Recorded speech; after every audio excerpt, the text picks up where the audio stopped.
जब दूसरे पहाड़ पर राजा पहुंचा तो साधु से पूछा कि एक ही पल में जन्म लेने वाले लोगों का भाग्य जुदा जुदा क्यों होता? तो उसने कहा अगर उत्तर चाहिए तो पहाड़ से सीधे नीचे उतर जाइए, और नीचे एक गांव है, उस गांव में एक 8 साल का बालक बीमार पड़ा है, वो उत्तर देगा आपके प्रश्न का। अरे बोले जिसका उत्तर साधु नहीं दे सके उसका उत्तर ये बालक बीमार पड़ा वो हमको देगा 8 साल का। अरे बोले साल से नहीं होता है उत्तर मिलेगा, वहां जाइए आप। चला गया राजा, गांव में ढूंढा, भाई कोई 8 साल का बालक है, बहुत दिन से बीमार है, कहाँ रहता है? पता लगाते लगाते उसके घर पहुंचा। जब बालक ने राजा को देखा तो मुस्कुराकर उठकर खाट पर बैठ गया। बोला राजा साहब कुछ पूछने आए हो तुम?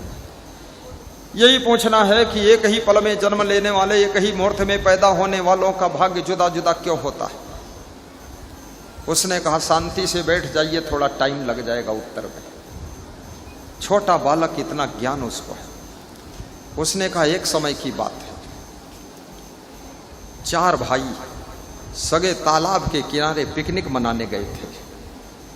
थोड़ा आटा ले गए थे, नमक ले गए थे, चटनी ले गए थे, बाटी बनाया, भौरिया बनाया और पका कर खाने के लिए जब बैठे उसी समय एक साधु आया।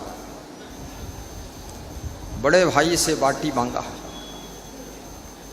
तो बड़े भाई ने कहा बाटी तुझको देगा तो मैं क्या आग खाऊंगा, राख खाऊंगा? दूसरे से मांगा तो उसने कहा मैं क्या अपना मांस खाऊंगा, मेरे भूख नहीं क्या, तेरे को क्यों दूं बाटी? तीसरे से मांगा तो उसने कहा तुझे अगर बाटी खिला दूंगा तो फिर तू क्या मेरे से ज्यादा भूखा है? ले आधी बाटी तू खा ले, आधी मैं खा लूंगा। और चौथे से जब मांगा तो चौथे ने जवाब दिया कि तुमको बाटी खिला दूंगा तो क्या मैं भूखा मरूंगा? वो चारों भाई कोई और नहीं थे, वो चारों भाई एक तो पहले वाले पहाड़ पर जो बैठा था वो साधु जैसे कपड़े पहनकर आधा पागल हो गया है, आग जलाकर कोयला और राख खा रहा है। तो वही है जिसने कहा था क्या मैं राख खाऊंगा। दूसरा भाई जो कह रहा था मैं क्या अपना मांस खाऊंगा, तुझको बाटी दे दूंगा, वो भी पागल ही है, वो अपना मांस नोच नोच कर खा रहा। तीसरा भाई कौन था? चौथा भाई कौन था? चौथा मैं था।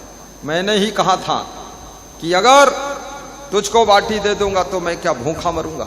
तो मेरे ऐसी बीमारी आई है, डॉक्टर ने कहा कुछ मत खाना, तो भूखा ही मर रहा। और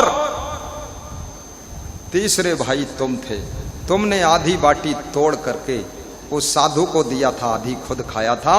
उसी आधी बाटी के पुण्य से आपकी किस्मत ये है और हम लोगों की किस्मत देखिए।